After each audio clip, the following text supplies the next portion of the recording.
नमस्कार मित्रों, मैं प्रियंका स्वागत करती हूँ आप सभी का आपके अपने YouTube channel smart study classes 77 पर। मित्रों, हमारे चैनल के माध्यम से जो टारगेट किया गया है वह NTA नेट JRF टारगेट 2022 का बैच और पेपर 2 हिंदी की स्पेशल मैं तैयारी आप लोगों को करवा रही हूँ। उसी के क्रम में मैंने यूनिट फर्स्ट के वीडियोज अपलोड कर दिए हैं, यूनिट 7 के भी कई वीडियो अपलोड हो चुके हैं। यदि अभी तक आपने नहीं देखे तो आप उसे हमारे चैनल पर जाकर देख सकते हैं।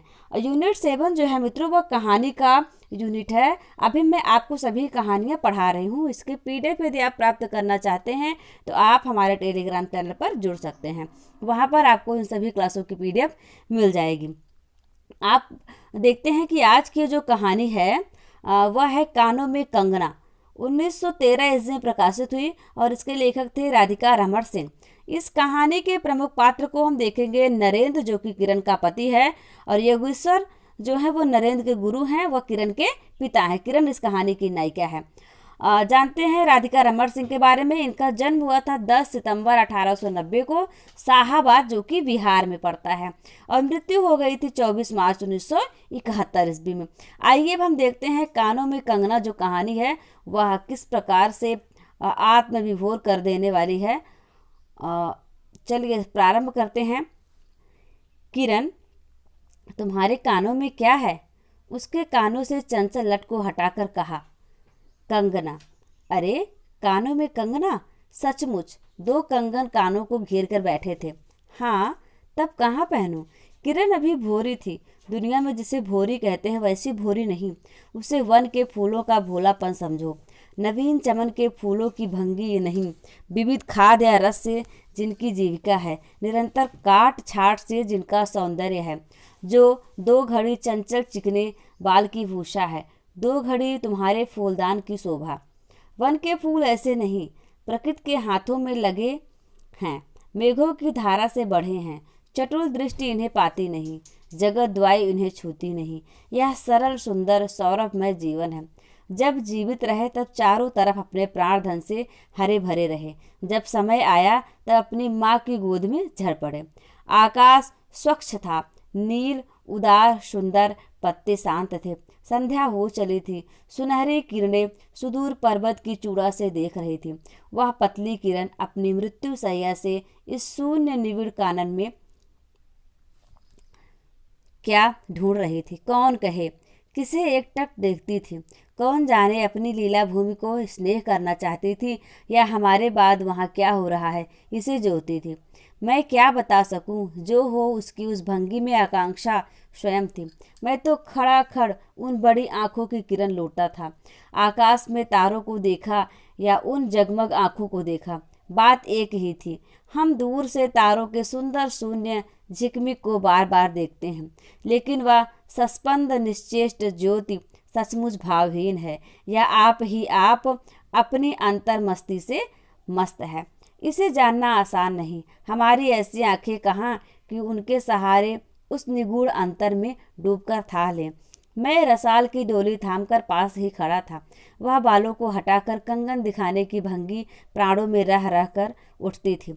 जब माखन चुराने वाले ने गोपियों के सर के मटकों को तोड़कर उसके भीतर किले को तोड़ डाला, या नूर जहाँ ने अंचल से कबूतर को उड़ाकर शाहनशाह के कठोर हृदय की धज्जियाँ उड़ा दी, फिर नदी के किनारे वसंत बल्लभ रसाल पल्लव की छाया में बैठी किसी अपरूप बालिका की यह सरल स्निग्ध भंगिमा एक मानव अंतर पर क्यों न दौड़े? किरण इन आंखों के सामने प्रतिदिन आती ही जाती थी। कभी आम के टिकोरे से आंचल भर लाती, कभी मौलसिरी के फूलों की माला बना लाती, लेकिन कभी भी ऐसी बाल सुलभ लीला आंखों से होकर हृदय तक नहीं उतरी। आज क्या था?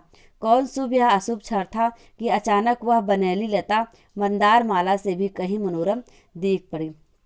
कौन जानता था कि चाल से कुचाल जाने में, हाथों में कंगन भूलकर कानों में पहनने में इतनी माधुरी है, 2 टके के कंगने में इतनी शक्ति है। गोपियों को कभी स्वप्न में भी नहीं झलका था कि बांस की बांसुरी में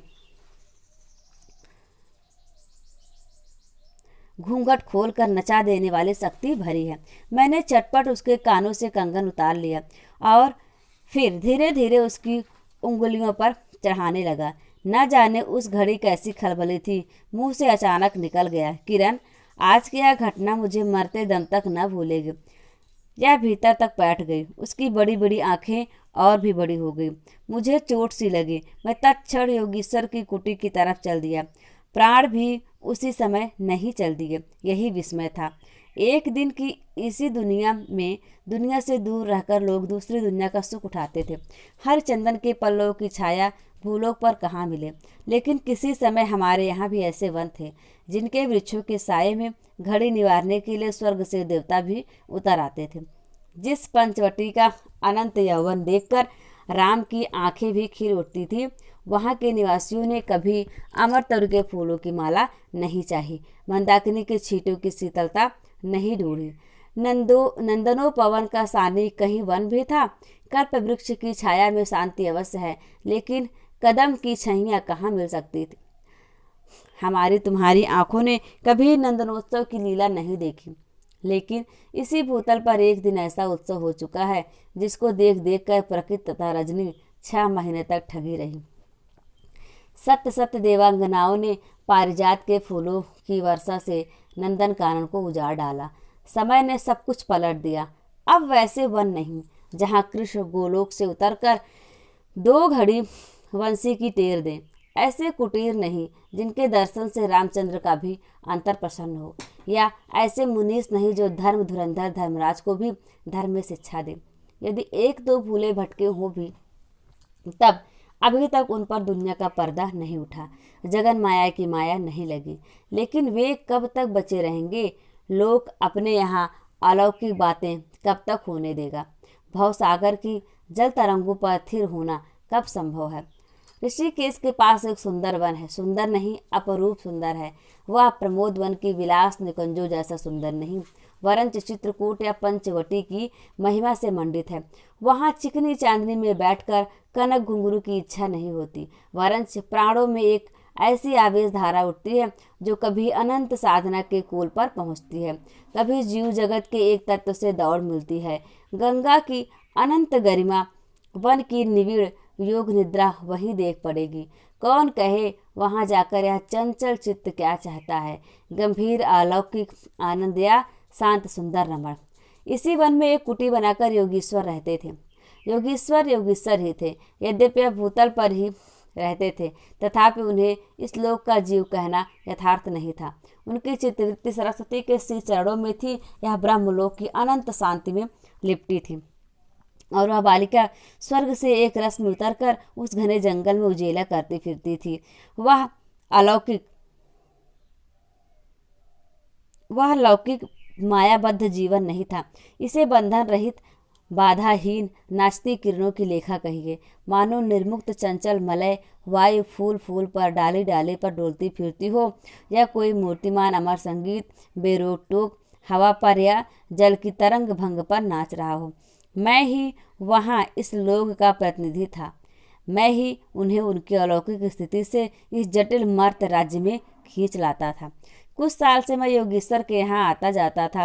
पिता की आज्ञा थी कि उनके यहाँ जाकर अपने धर्म के सब ग्रंथ पढ़ डालो।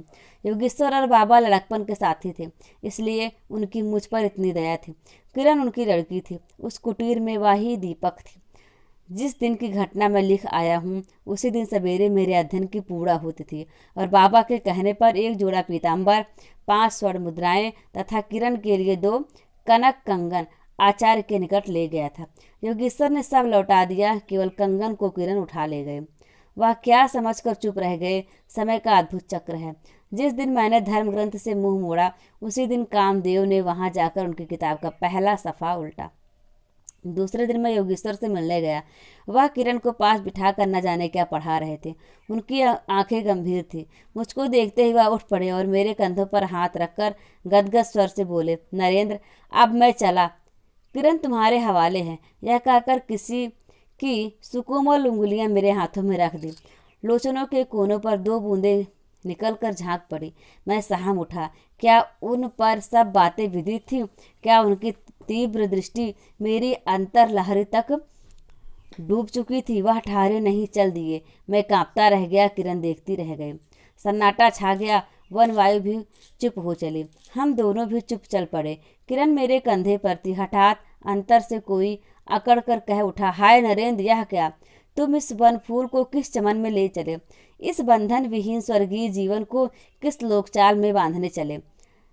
कंकड़ी जल में जाकर कोई स्थायी विवर नहीं फोड़ सकते। क्षण भर जल का समतल भले ही उलट पुलट हो, लेकिन उधर उधर जल तरंग दौड़कर उस छिद्र का नाम निशान भी नहीं रहने देती। जगत की भी यही चाल है। यदि स्वर्ग से देवेंद्र भी आकर इस लोक चलाचल में खड़े हों, फिर संसार देखते ही देखते उन्हें अपना लेगा। इस काली कोठरी में आकर इसकी कालिमा से बचा रहे, ऐसी शक्ति अब आकाश कुसुम ही समझो। 2 दिन में राम हाय जानकी कहकर वन वन डोलते फिरे। 2 क्षण में यही विश्वामित्र को भी स्वर्ग से घसीट लाया। किरण की भी यही अवस्था हुई। कहाँ प्रकृति की निर्मुक्त गोंद, कहाँ जगत का जटिल बंधन पार, कहाँ से आ पड़ी, कहाँ वह अलौकिक भोलापन, वह निसर्ग उच्छ्वास हाथों हाथ लुट गए। उस वन फूल की विमल कांति लौकिक चमन की मायावी मनोहारिता में परिणत हुई। अब आंखें उठाकर आकाश से नीरव बातचीत करने का अवसर कहाँ से मिले?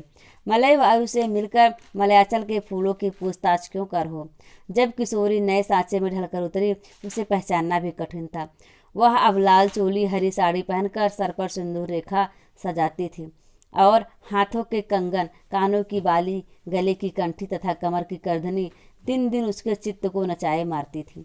जब कभी वह सज धस कर चांदी में कोठे पर उठती और वसंत वायु उसके आंचल से मोतिया की लपट लाकर मेरे बरामदे में भर देता, फिर किसी मतवाली माधुरी या तीव्र मदिरा के नशे में मेरा मस्तिष्क घूम जाता और मैं चटपट अपना प्रेम चीतकार फूलदार रंगीन चिट्ठी में भरकर जूही के हाथ ऊपर भिजवाता या बाजार से दौड़कर कटकी गहने या विलायती चूड़ी खरीद लाता। लेकिन जो हो, अब भी कभी कभी उसके प्रफुल्ल वदन पर उस आलोक की छटा पूर्व जन्म की सुख स्मृतिवत चली आती थी और आंखें उसी जीवंत सुंदर झिकमिक का नाच दिखाती थी। जब अंतर प्रसन्न था, फिर बाहरी चेष्टा पर प्रतिबिंब क्यों ना पड़े। यूं ही 1-2 साल मुरादाबाद में कट गए। एक दिन मोहन के यहाँ नाच देखने गया। वही किन्नरी से आंखें मिली क्या, लीन हो गई। नवीन यौवन, कोकिल कंठा, चतुर चंचल चेष्टा तथा मायावी चमक। अब चित्त को चलाने के लिए और क्या चाहिए? किन्नरी सचमुच किन्नरी ही थी, नाचने वाली नहीं, नचाने वाली थी। पहली बार देखकर उसे इस लोक की सुंदरी समझना दोस्ता था। एक लपट जो लगती थी किसी नशा से चढ़ जाती। यारों ने मुझे और भी चढ़ा दिया। आंखें मिलती मिलती मिल गई, हृदय को भी साथ साथ घसीट ले गई। फिर क्या था, इतने दिनों की धर्म शिक्षा, 7 वत्सर की पूज्य लक्ष्मी, बाप दादों की कुल प्रतिष्ठा, पत्नी से पवित्र प्रेम एक एक करके उस प्रतीप्त वासना कुंड में भस्म होने लगे। अग्नि और भी बढ़ती गई। किन्नरी की चिकनी दृष्टि, चिकनी बातें घी बरसाती रही। घर बार सब जल उठा। मैं भी निरंतर जलने लगा, क्योंकि ज्यों ज्यों जलता गया जलने की इच्छा जलाती रही। 5 महीने कट गए, नशा उतरा नहीं। बनारसी साड़ी, पारसी जैकेट, मोती का हार, कटकी कर्णफूल, सब कुछ लाकर उस मायाकारी के अलग तक रंजित चढ़ों पर रखे। किरण हेमंत की मालती बनी थी, जिस पर एक फूल नहीं, एक पल्लव नहीं। घर की वधू क्या करती? जो अनंत सूत्र से बंधा था, जो अनंत जीवन का संगी था, वही हाथों हाथ परायों के हाथ बिक गया। फिर ये तो 2 दिन की चकमकी खिलौने थे, इन्हें शरीर बदलते क्या देर लगे। दिन भर बहानों की माला गूंथ गूंथ किरण के गले में और शाम को मोती की माला उस नाचने वाले के गले में सशंक निर्लज डाल देना, यही मेरा जीवन निर्वाह था। एक दिन सारी बातें खुल गई। किरण पछाड़ खाकर भूमि पर जा पड़ी। उसकी आंखों में आंसू ना थे, मेरी आंखों में दया ना थी। बरसात की रात थी, रिमझिम बूंदों की झड़ी थी। चांदनी मेघों से आंख मुदव्वल खिल रही थी। बिजली काले कपाट से बार बार झांकती थी, किसे चंचला देखती थी तथा बादल किस मरोड़ में से रह रहकर चिल्लाते थे। इन्हें सीखने का मुझे अवसर नहीं था। मैं तो किन्नरी के दरवाजे से हताश लौटा था। आंखों के ऊपर न चांदनी थी न बदली थी। त्रिशंकु ने स्वर्ग को जाते जाते बीच में ही टंग कर किस दुख को उठाया, और मैं तो अपने स्वर्ग के दरवाजे पर सर रखकर निराश लौटा था। मेरी वेदना क्यों ना बढ़ी हो। हाय, मेरी उंगलियों में एक अंगूठी भी रहती तो उसे नजर कर उसके चरणों पर लौटता। घर पर आते ही जूही को पुकार उठा, जूही, किरण के पास कुछ भी बचा हो तब फौरन जाकर मांग लाओ।